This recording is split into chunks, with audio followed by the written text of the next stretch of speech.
The Midwest is notorious for its temperature ups and downs.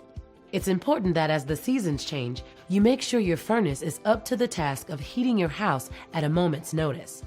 By scheduling your fall furnace maintenance visit each year, you'll ensure your furnace is running efficiently and effectively, saving you from expensive sudden repairs or, even worse, a complete system replacement.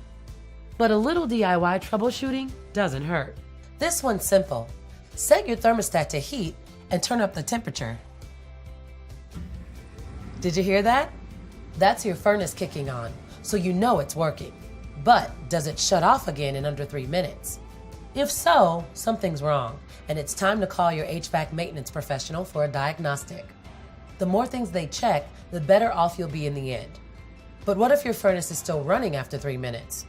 Well, if it's been over a year since your last inspection, it's a good idea to have another one before it gets too cold outside.